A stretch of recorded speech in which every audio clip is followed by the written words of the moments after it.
नमस्कार, आप देख रहे हैं शान न्यूज नेटवर्क। मैं हूं आपके साथ ईशान। आइए देखते हैं अपने जानदार शानदार शहर मुरादाबाद की प्रमुख खबरें और आप सभी से एक निवेदन कि अपने शहर को स्वच्छ रखें।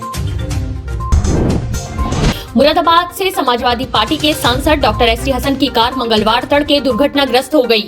हादसा दिल्ली यूपी बॉर्डर पर तड़के करीब 4 बजे हुआ। दुर्घटना में सांसद और उनकी पत्नी व ड्राइवर चोटिल हुए हैं। कार सवार सांसद के निजी सहायक को भी मामूली चोट आई है। बताया जा रहा है कि हादसे के वक्त सपा सांसद अपनी पत्नी के साथ कार से दिल्ली जा रहे थे। यूपी दिल्ली बॉर्डर पर अक्षरधाम मंदिर के पास अचानक उनकी कार का टायर फट गया। टायर फटने से उनकी कार अनियंत्रित होकर डिवाइडर पर चढ़ गई। दुर्घटना में किसी को गंभीर चोट नहीं आई है। प्राथमिक उपचार के बाद सांसद दिल्ली स्थित अपने आवास पर पहुंच गए हैं। मेरे अजीज दोस्तों, साथियों, मेरे हमदर्दों, मेरे क्षेत्र के तमाम लोगों, आज रात में मैं मुरादाबाद से दिल्ली आ रहा था। सराय काले खां के मोड़ के ऊपर मेरा गाड़ी का एक एक्सीडेंट हो गया। अल्लाह के करम से और आप सब लोगों की दुआओं से मैं बिल्कुल महफूज हूँ। मेरी बेगम बिल्कुल महफूज है। मामूली चोटें आई हैं, मेरे चेहरे पे मामूली चोट है, लेकिन किसी किस्म की और कोई कमी नहीं है। ये उस पाक परवरदिगार का, उस पालनहार का बड़ा ख़ास और बिलखुसूस करम मेरे ऊपर हुआ और आप लोगों की दुआओं के ज़रिए हुआ। आपने जिस तरह से मेरे लिए दुआएं करते हैं और फिक्र करते हैं, अल्लाह पाक इसकी आपको जज़ा दे और आपको भी तमाम ही आफतों से और तमाम ही परेशानियों से, तकलीफ़ों से अल्लाह पाक आप सब लोगों को बचाए रखे। मेरे लिए दुआ फरमाइएगा, मैं आप सब लोगों के लिए दुआ करूँगा। रोडवेज बसों में सफर करने वाले यात्रियों को मंगलवार से बढ़ा हुआ किराया चुकाना होगा। 25 पैसे प्रति किलोमीटर किराया बढ़ने से मुरादाबाद से दिल्ली का सफर 42 रुपए महंगा हो गया है, जबकि लखनऊ के लिए 88 रुपए अधिक चुकाने पड़ेंगे। मुख्यालय से पत्र मिलने के बाद मुरादाबाद में रोडवेज अधिकारियों ने देर रात 12 बजे से नया किराया लागू कर दिया है। राष्ट्रीय लोकदल के कार्यकर्ताओं और नेताओं ने आज जिला अध्यक्ष अजित सिंह एडवोकेट के नेतृत्व में एक 4 सूत्रीय ज्ञापन जिलाधिकारी मुरादाबाद के माध्यम से उत्तर प्रदेश के मुख्यमंत्री को भेजा, जिसमें मांग की गई है कि 4 महीने गन्ना मिलों को चलते हुए हो गए हैं, किंतु आज तक गन्ने के लाभकारी मूल्य की घोषणा नहीं हुई है। किसान एक लौता ऐसा उत्पादक है जिसको अपने उत्पाद का मूल्य तय करने का भी अधिकार नहीं है। ज्ञापन में मांग की गई है कि सत्र 2022-23 के गन्ने के मूल्य की घोषणा की जाए। आवारा पशुओं से किसानों की फसल बचाने हेतु उचित समाधान किए जाएं। बकाया गन्ना मूल्य का ब्याज सहित भुगतान किया जाए। ब्रज क्षेत्र में आलू निर्यात केंद्र की स्थापना की जाए। हमारी मांग है कि गन्ना सत्र 2022-23 का अभी तक कोई भी मूल्य घोषित नहीं हुआ है। शीघ्र अतिशीघ्र इसका मूल्य घोषित होना चाहिए।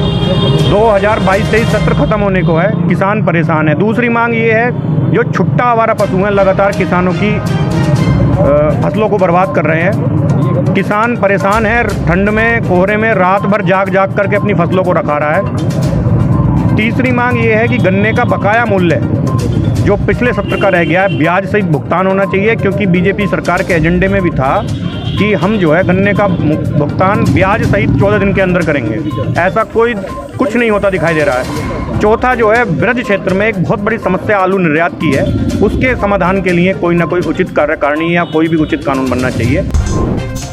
शहर के मध्य करीब 7 एकड़ क्षेत्र में फैले कंपनी बाग को पीपीपी मॉडल पर विकसित कर आकर्षक बनाया जाएगा, जहां बच्चे से लेकर बुजुर्ग तक के खेल, मनोरंजन, व्यायाम के साथ हेल्दी फूड की समुचित व्यवस्था होगी। लेकिन इसके लिए आपको जेब ढीली करनी पड़ेगी। आने वाले समय में कंपनी बाग में एंट्री टिकट लगेगा। उत्तर प्रदेश मिनिस्ट्रियल एसोसिएशन लोक निर्माण विभाग के प्रांतीय नेतृत्व के आह्वान पर मिनिस्ट्रियल कर्मचारियों ने पदोन्नत, स्थायीकरण आदि मांग पूरी न होने पर चरणबद्ध आंदोलन के क्रम में मंगलवार को भी विरोध जताया।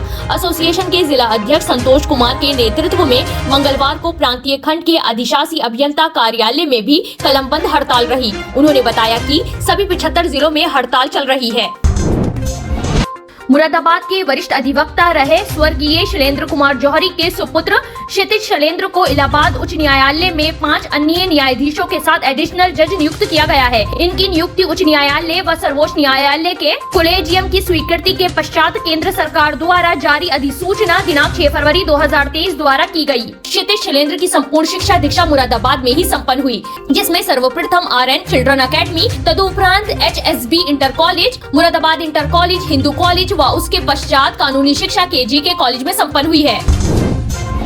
योगी सरकार में अल्पसंख्यक कल्याण मंत्री दानिश आजाद अंसारी ने सपा पर जोरदार हमला बोलते हुए कहा है कि सपा में होड़ लगी है आम जनता को गुमराह करने की, लेकिन जनता गुमराह होने वाली नहीं है।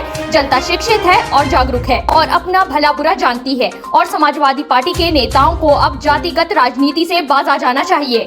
देखिए, समाजवादी पार्टी ने हमेशा जाति धर्म मजहब के नाम पर राजनीति की है और जनता ने इसीलिए समाजवादी पार्टी को नकार दिया है। अभी भी समाजवादी पार्टी इन बातों को नहीं समझ रही है।